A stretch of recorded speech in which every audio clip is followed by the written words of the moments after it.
안녕하세요. 시대를 읽는 안목을 키우는 드림빙 김희영입니다. 오늘은 컴패셔닛 캐피탈리즘 두 번째 시간입니다. 컴패셔닛 캐피탈리즘은 총 4개의 챕터로 이루어져 있습니다. 성취를 위한 get ready, 준비, get set, 시, go, 작, 그리고 reaching the goal. 오늘은 모든 일을 성취하는 데 앞서 가장 중요한 나의 마음가짐과 사람을 어떻게 바라볼 것인가에 대한 준비 챕터를 다루어 보도록 하겠습니다. 모든 일을 시작하기에 앞서 우리는 나 스스로가 누구인가? 우리는 어디로 가고 있는가? 우리는 어디로 가기를 원하는가? 우리가 목표를 이루는데 돈은 왜 중요한가에 다루어 볼 텐데요. 첫 번째 신조는 우리가 남녀노소 할 것 없이 하나님의 형상을 따라 창조되었다라는 것입니다. 우리는 어떤 목적으로 이 지구에 태어났을까요? 우리의 꿈은 어디에서 비롯되었을까요?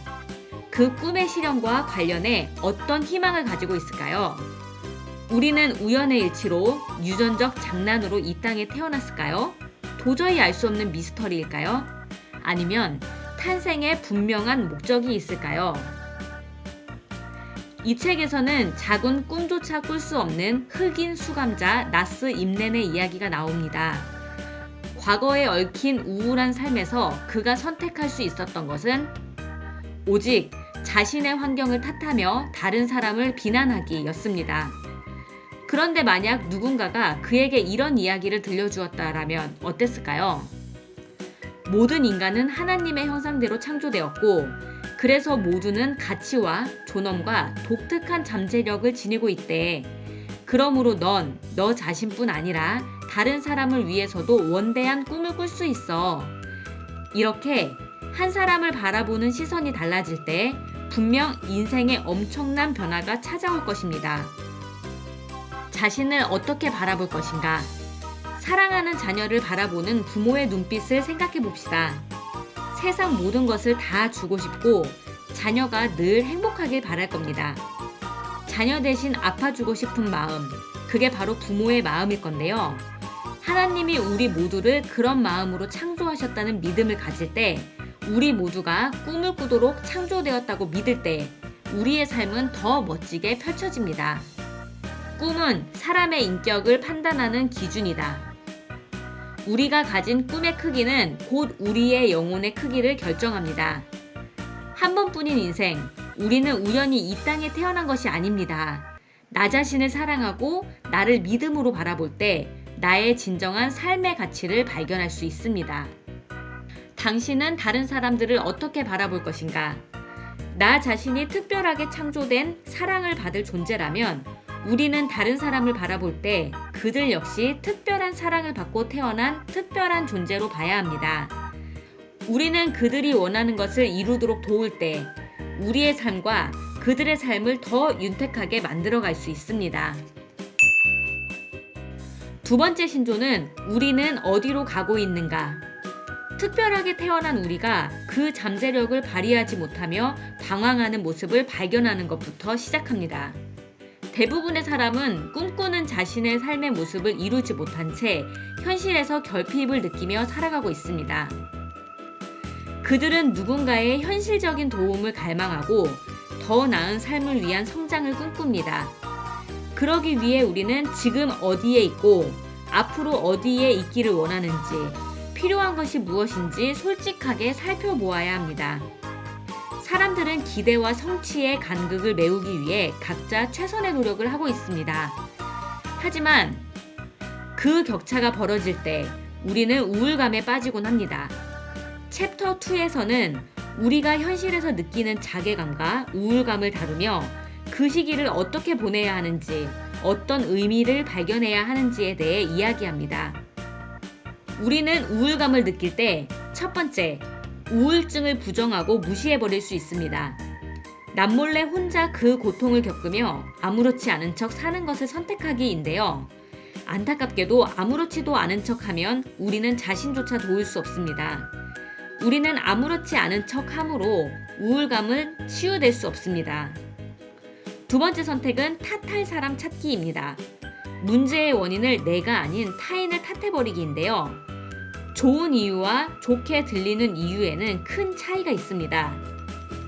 현실에 대한 결핍 상황은 누군가를 탓함으로 돌릴 수 있겠지만 이 상황은 우리를 혼란에서 건질 좋은 이유를 발견할 시간입니다.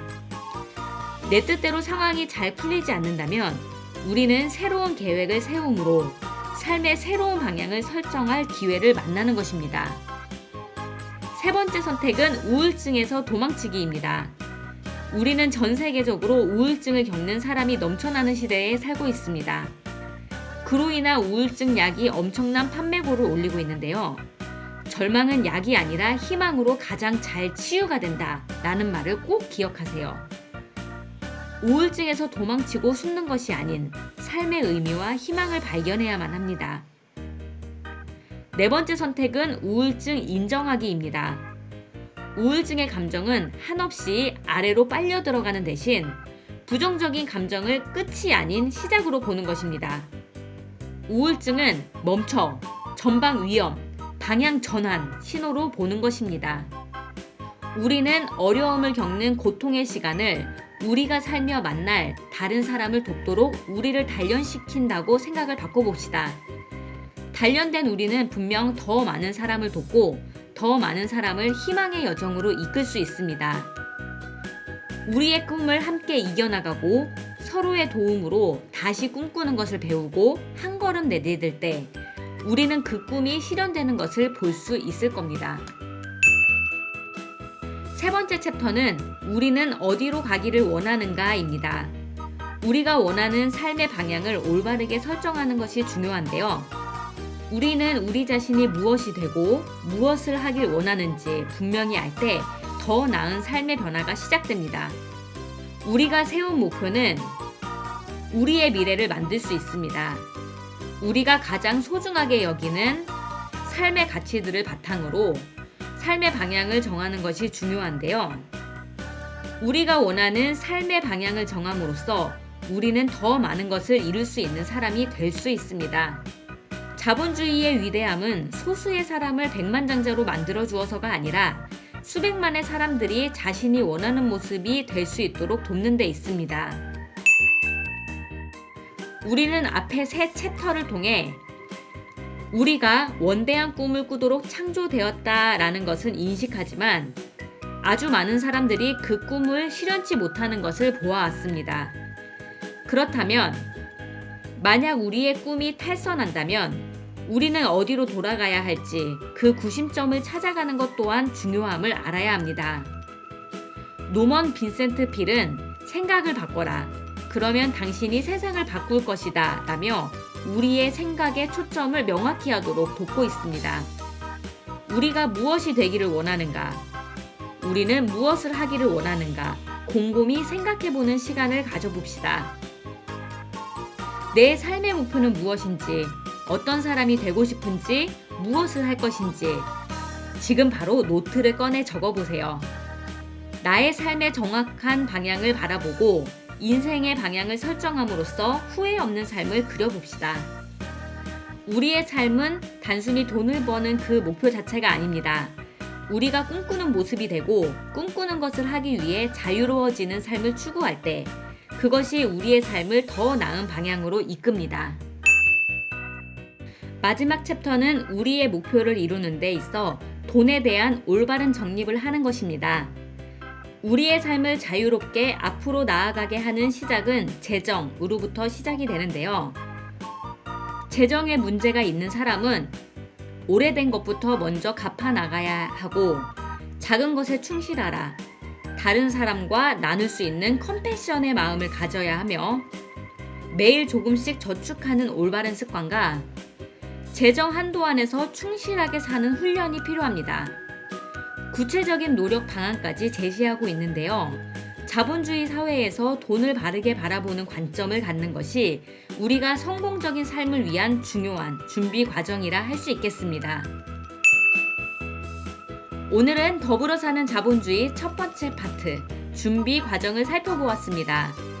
나와 타인, 세상을 바라보는 올바른 시선으로 삶을 긍정적으로 살아가는 태도를 마련해주는 책, 컴패셔닛 캐피탈리즘을 통해 더 나은 삶을 꿈꾸고 실현시켜 나가는 모두가 되기 바랍니다.